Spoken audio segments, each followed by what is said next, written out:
আসসালামু আলাইকুম মিস। ওয়ালাইকুম আসসালাম। তুমি কি ওয়াসিম?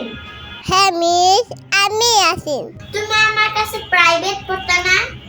আল্লাহ কি বলবো এখন? কি হলো, কিছু বলো না কেন? হ্যাঁ হ্যাঁ মিস, আমি পড়তাম। তাহলে এখন কি হয়েছে, আসো না কেন? হ্যাঁ মিস, আমার মাম্মা আমার টিচার রাখছে। ও আচ্ছা।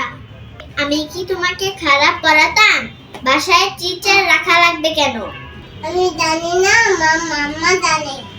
আমি মিসা দেখে নিব তোমার মাম্মাকে। কত বড় সাহস, আমি থাকতে বাসায় টিচার রাখে? যাও যাও, তুমি ক্লাসে যাও, পরে দেখতেছি তোমার বিষয়টা। আসছো সবাই? হ্যাঁ। এই তুমি সামনে বসছো কেন, পিছনে বসো কেন? আমি তো আগে আসছি, আমি পিছনে যাব না। যেতে বলছি না তোমাকে? ওরা আমার কাছে পড়ে, তাই আমি ওদেরকে সামনে বসতে বলছি। তুমি কি আমার কাছে পড়ো? তোমাকে কেন সামনে বসাবো? আচ্ছা মিস, যাচ্ছি না, আবার সামনে বসতে চাই।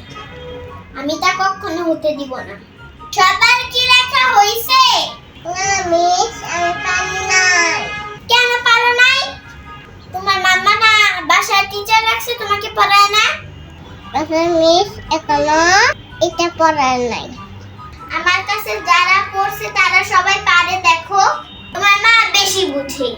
এক্সাম আসলে বুঝাবো। আয়াত মিস কি জিনিস?